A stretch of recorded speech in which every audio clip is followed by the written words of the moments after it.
Of course. What's on your mind? Appreciate it. We've been on the road together for a while, and we've taken some hard knocks. But through all that crap, I notice you've always been sticking by me. You know, watching me back and making sure I don't do anything stupid.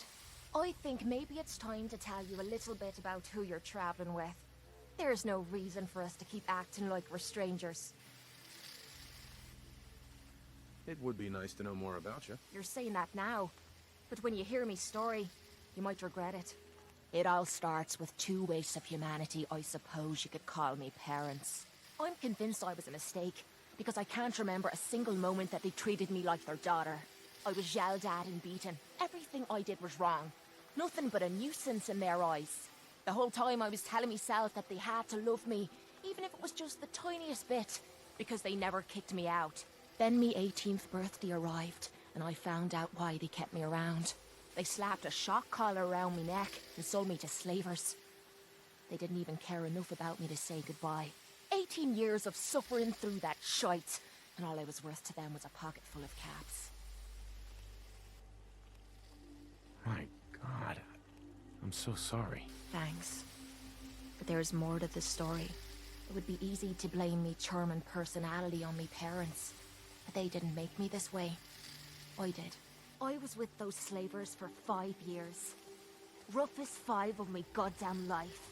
The things they made me do. The way they used me for their amusement.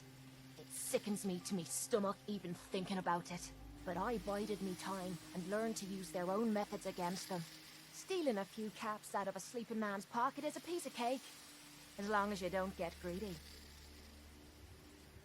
I can't even imagine having to go through something like that. You think that's low? Just wait. The story gets much worse. It took every ounce of patience I had. But after 5 years, I had finally pocketed enough to buy my own way out of there. But instead of heading off to try and repair the shambles of me life, I gave in to me rage and I headed home. You can imagine the look on me parents' faces when I kicked open their door. What you can't imagine is what they looked like after. After I emptied me gun into them.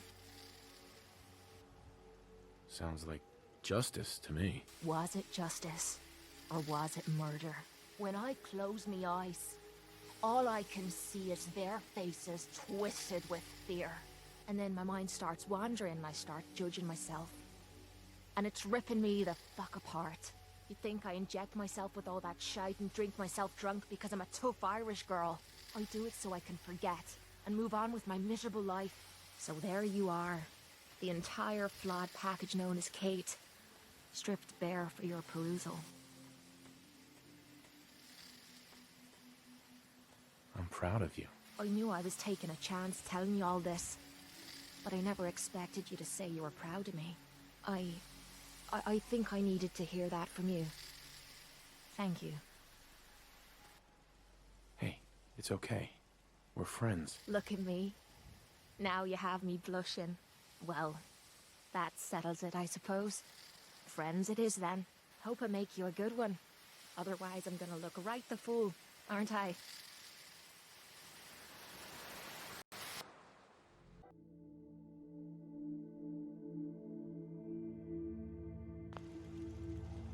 Hey, This better be worth it. I need to ask you something.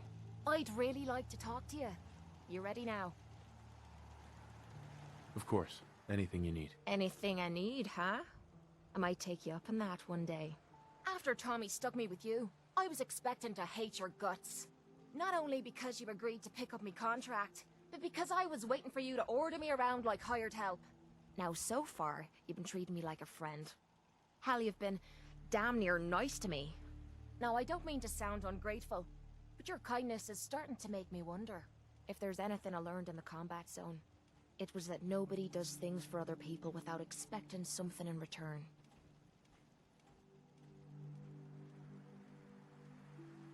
Surviving the combat zone must have been rough. That's putting it nicely.